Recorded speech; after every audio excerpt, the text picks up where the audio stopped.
Welcome back. It's still Morning Delight here on Lagos Television. The power of spoken words. No matter how how hard your heart is, you just have to open up when you hear those words. And of course, she was just all out there talking about the woman. And many times when people say, "What do you even do as a woman?" and I ask, "Are you serious? Did you just ask that question?" Okay, I'm not going to say anything. You can go find out for yourself who a woman really is. And so this morning, we'll just be taking a look at the conversation centered around becoming the woman of your dreams. It's very important that you must, as a woman or as an individual, set goals and targets for yourself and work towards those goals, even though the roads might be rough. You just must keep going. But how can you just keep psyching up yourself even when nobody is patting you on the back? Right, this morning, joining me, she's a woman of many parts. She's a writer, she's a content producer, she's a media consultant, and she's a woman. Join me this morning as I welcome Tomisin Adebokola. Good morning. Good morning. Thank you for being here this morning. Let me start this way. A lot of people oftentimes commonize the woman and just say, but I mean, it's just the female gender. You're just there. So what makes a woman special? Her. I'm glad we're both women. Right. I already told them this morning it's going to be a woman affair. So I don't know. I'm glad we're both women, and I'd like us to look at ourselves and say, what makes me really special? You know, apart from the fact that we're carriers of life, apart from the fact that we are expected to do so many things by society, a woman by herself must know that you are distinct, you are excellently made, you are a special breed of human.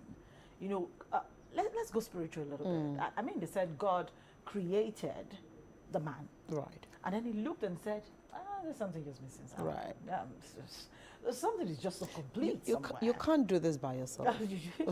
I mean, you're just roaming around this place. You have absolutely no clue as to what to do with yourself. Okay, I will make a helpmeet for him. Somebody who will help to put things in order. Right. Without a woman, there is no order. That's the basic truth. Without a woman, life does not continue. So what else do you need to know about how special these beings are? Even for the species of animals, the female part of the animals, without the female part, they go into extinction. Man would have gone into extinction. The entire human race would have gone into extinction without the woman. Right. A lot of people, how many people have you heard today trying to transgender into being men? Many more. You know, the percentage of those turning into women, cross-dressing as women. Right. Everybody wants to associate with this very unique being. Right. So it's quite annoying, sometimes very, very disturbing when you now see society saying, what is it about you people? Right. Right. Absolutely well said. But then, do we really understand, I mean, as women, do we really understand the power that we carry as women? Unfortunately, we don't. One of the reasons why people like me do a lot of pieces, and I do a lot of writing, I do a lot of talking to young folks, do a lot of talking to young women, going about schools, I invite them to my program, I do quite a lot of things with them, is because I've discovered that we have what we call identity crisis amongst women. A lot of women know that they're carriers of life. Of course, this is the way they categorize themselves. They say, I'm supposed to know how to take care of the home. I'm supposed to know how to take care of my husband. I'm supposed to know how to function in church or mosque. But then, many women do not really know how to take care of themselves. Right. They do not even know that they need care. So you're looking at a crop of women who have lost themselves in, let me call it a facade of trying to fit into what society demands of them, into what family demands of them, into what marriage demands of them. Even the younger ones are lost somewhere. They are all trying to fit. So it's more about my boyfriend doesn't like this, I just try to shift. My boyfriend doesn't like that, I just try to do this. So you do not know who you are. There's an identity crisis somewhere. You have to really understand that I am, first of all, a unique being. I have a unique purpose for which I was made. I am here to plug in. You are like a piece of a missing puzzle that is supposed to just fit into that puzzle and make it complete. And then you're now patching all over the place, wondering, maybe if I try to do this, maybe we're too concerned with the world accepting us, that we are no longer concerned with about ourselves, fitting, functioning in the position, in the very position that God has created us to function in. Why is it that oftentimes it's all about competition and not about complementary? Why is it that it's when you see women, we do it to ourselves. When we see another woman excelling, you think, oh, she's coming to take my place.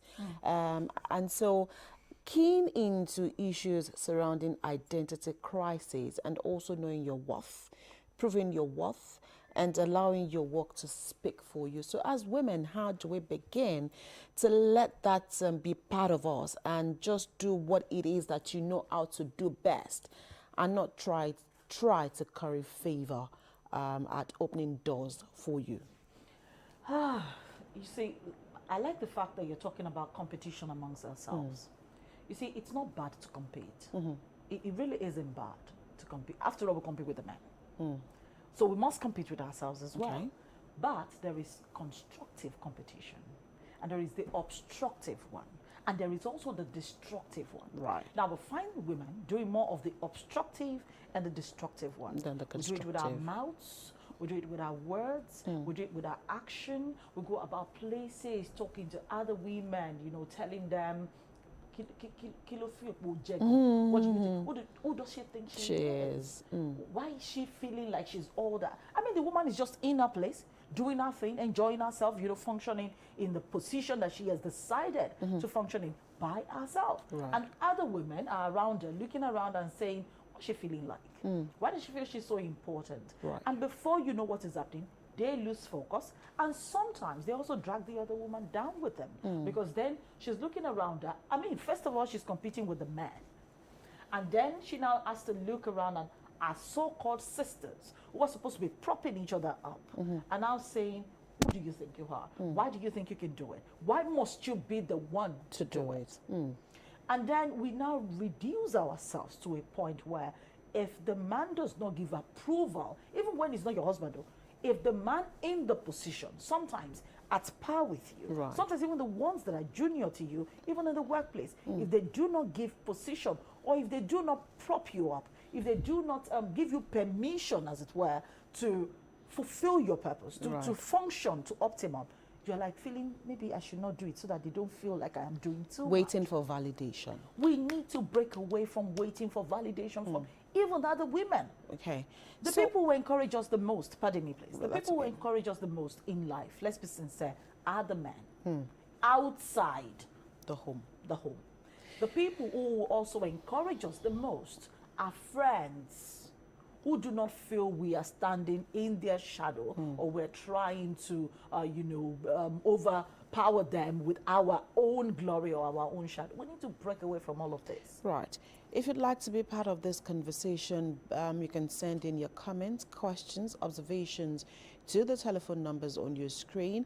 Remember, you can only send messages, either WhatsApp or SMS, and we'll be glad to take on your comments this morning. Again, we appeal that you keep them simple, you keep them also very constructive, and not bring down anybody here. Of course, if your messages do not conform, most definitely, we will not read those messages. So we await your messages this morning. So let's look at certain goals, aspirations, and dreams, and let's take it from the very tender age.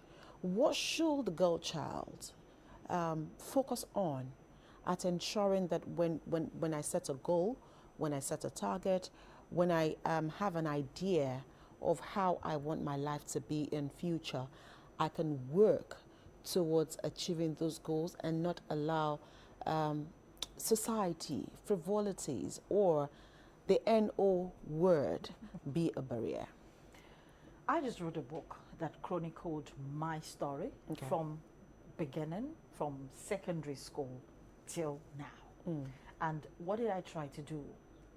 Retrospective thoughts about stories that shaped my thought process, stories that ran me through, you know, situations that I would rather want to do away with.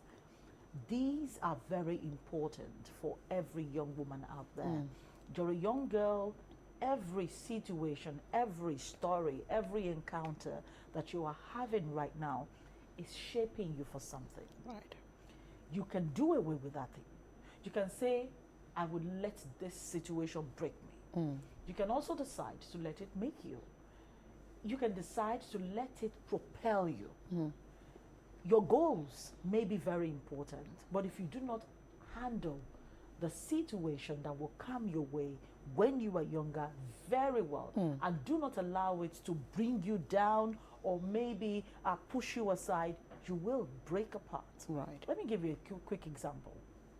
While I was in secondary school, I could do practically everything. I felt like everything was good. My parents were rich. We were going to the best school in town. Everything was fine. Until one day, my father was duped. And when my father was duped, he was duped repeatedly by the same group of people. And so we fell from grace. We fell from silver spoon to a muddy spoon. It was practically like starting eating with our aunts. I had to be taken away from that school at the prime and taken to a public school. Right. Now, I got to the public school. I was like a sodom. I just didn't fit because there was absolutely no way. That was my background. This is where I am right now. And I was there. I could have allowed that. You know, as a matter of fact, confession, my father is late anyway. I didn't study for GSS3.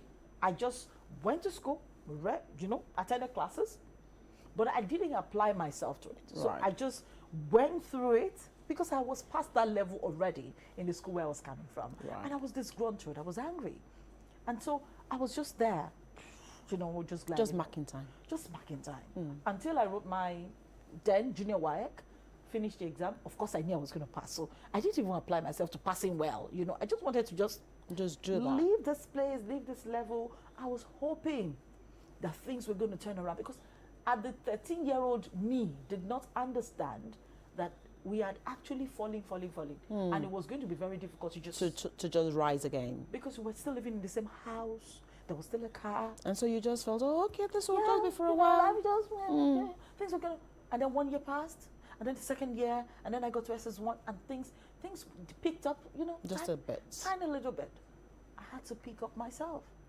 Then the reality dawned on me. That you know what? It looks like we're going to Oh, be well, here this for is a the while. We will be here for some time. We have to adjust accordingly. Right. And that's what every young girl out there needs to know. Whatever it is that is happening to you right now is just a better reason, a bigger reason for you to stay focused on that dream that you have. If peradventure you don't even have a dream, you know, there are people who maybe environment has not really been fair enough for you to have dreams or dream to be better than the people that you see around you on a daily basis. As long as there is life, look beyond the environment where you live. Absolutely. Find one person. It could be your teacher, it could be your pastor, it could be your imam.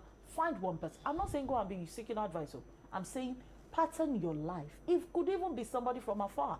For those of us in broadcasting, we usually just pick somebody. For me, when I was going into broadcasting, it was Oprah Winfrey. So I just needed to just, you know, that person. Fashion things around what she's and doing. then it was Christina Hamman-Paul at a particular point. I just picked that one person. I mean, for years in my family, we didn't have a TV. There was no TV. So it's not as if you have something to watch that could help you. But because at some point I'd seen, each time we go to the cyber cafe, when I finish secondary school, I read just a little bit. check about them. I read a little bit about them. Don't stay on social media patterning your life after people who do not have a direction. As a matter of fact, they just want to be popular. Right. So now you've talked practically to the young girl now. Let's talk to women who, for some reason, life happened and they grew to that level where they thought, I'm not sure I can try again. This probably would just be an avenue for me to just move with the time, move with the tide, and allow whatever life throws at me to form my growing from here. Is there still room for such women to pick up their lives and try again to make a success out of it? I'll share with every woman out there a lesson Taiwo Ajayi Lyset shared with me a couple of years ago. I said to her, she came into the compound of the company where I was working, and I said to her, Auntie, Mommy, I want to act, I feel like there is so much inside apart from this talking thing that I really want to do. She looked at me, she said, you know my story, do it. She said there's no better time to do it than now. It really doesn't matter what has happened, what is happening, or what is going to happen. The most important part of what will happen to you is what you decide to do with now. The time is the only thing that you don't have. It passes just like that. But if you can take that time now and begin to do gradually that thing that you have always decided, there is no late time to start doing a good or a bad thing. Right. You just need to start. After all, if you decide to start having children, you just decide to do it. You just wake up in the morning and we make that the bane of our existence and we just want to have children. So why would you not want to just start fulfilling purpose? Irrespective of where you're coming from. You've had a divorce, you've had a broken marriage, you became a widow at a young age. It really doesn't matter what your situation is at the moment. The most important thing that can happen to you is you looking back at your life when you're 75 and you're able to say, yeah, I did something. All right. I was able to pour out something. Okay, let me read this message from one of our viewers. And you said, good morning, Ma. Please, the Bible says everything God created is good. So God wouldn't have created woman if she would not be useful in life. Okay, thank you for that contribution this morning. Yes, everything God has made, of course, is indeed good. As we wrap up, the society also has a way of boxing women into their corners, and oftentimes you get heartbroken when you try to strive for certain things and you cannot get it, and you just need to keep moving, need to keep struggling, and sometimes your willpower might wane, and you might just decide, you know what, I don't think I want to move on. I don't think I have that strength. Any words of advice for such people this morning? Society is never going to change because we're a product of where we grew up, how we were raised, and you have 1,001 people out there who were raised to see women as objects, as a tool to be used, as an inconsequential person who can just be pushed aside. But you make of yourself what you decide that you are. You look at the society. I mean, we look at politics today, and I keep counting the number of women in, I'm sorry, I looked at Governor Babajide Sanwo-Olu's list, and the first thing I did was to count the women there. And when I was done, I looked at the pedigree of the women again, because I wanted to know if, are we saying that we have is it that we have a shortage of women with pedigree, or we have a shortage of women at all? We do not. We have the population. But right now, since we have decided and we know for sure that society will not be fair enough because we're coming from different backgrounds, then we have to create the society that we want for ourselves, which comes back to what you said about women, supporting women. We've gotten to the point where it should be a woman now picking another woman up and saying, if we form a community up there, who will put us down? If you have 2, 3, 4, 5 female governors, then we will see other women wanting to be senators. We still have less women in the National Assembly as we speak. True. We still have more. The only profession where you have more women is nursing and teaching. And because that's what society has programmed the woman to be. You have women techpreneurs, you have female engineers, you have so many female broadcasters doing great things. You have female, I mean, there are some men who would even say, I don't want a female doctor to touch me. We are getting to a point where we have to break loose from those things, those stereotypes by ourselves, and then form a community that will lift the other person up. As we wrap up, let's take this comment. I know you mentioned it earlier, but perhaps this viewer would like for you to just take another look at this one. And this person says, good morning. A lot of women forget to take care of themselves while trying to take care of others. So I'm just going to add here that also some women go through the mental state of women oftentimes is in such a state where they forget entirely that they also have a life to live, and it's all about their children, their husbands, their parents, their immediate families, and they forget that, you know what, I have a life to live. So as we close this morning, what's the lesson? Let me tell you what my therapist told me. I mean, that's another thing that we really do not know, that we have to have somebody to talk to. I have a professional therapist that I actually speak to sometimes because I want to juggle things. She's my friend as well. You have to be selfish sometimes. First of all, in the equation of things, this is what the Bible says. Love God, love your neighbor as you love yourself. What it means is you have to love yourself first. You do not give what you don't have. If you love yourself, you will take care of yourself. When you're buying cream for your family and you forget to buy cream for yourself, that is not being caring, that is being careless. Because then women complain that their husbands abandon them and go for the woman outside simply because you have decided to abandon yourself first. You first abandon the most important person in that equation, which is you. Take care of you. Eat good food. Exercise daily. Go out and familiarize with the people in your environment. Be friendly. Do not carry a face like the whole weight of the world is on top of your shoulders. When you carry a cheerful demeanor, people will want to associate with you. And then you will find out that even your children will want to associate with you. You will pass out the right aura. You know, people around you will want to just be friends with you because you are putting on the right face. You are smelling good. You are taking care of. You look good to be seen as good. So All right. be selfish.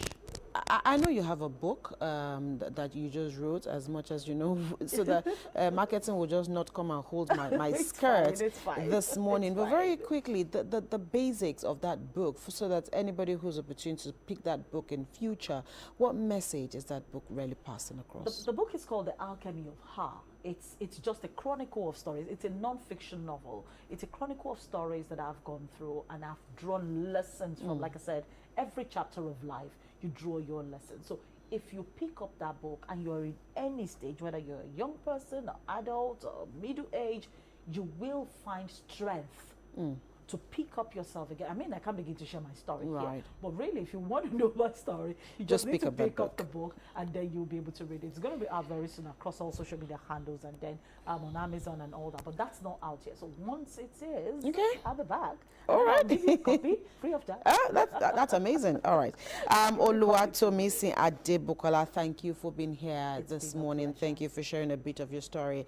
Hopefully it will spawn a few people who've watched this morning to want to just keep going even in the face of adversities. Thank you so much for coming. It's been a pleasure. Here. It's been a pleasure. Right, that's the much we will take on Open Access this morning. We'll take a quick break. When we return, Morning Delight will be here, and Ijoma will lead the park on Sports Splash. We'll see you again on Talk Time.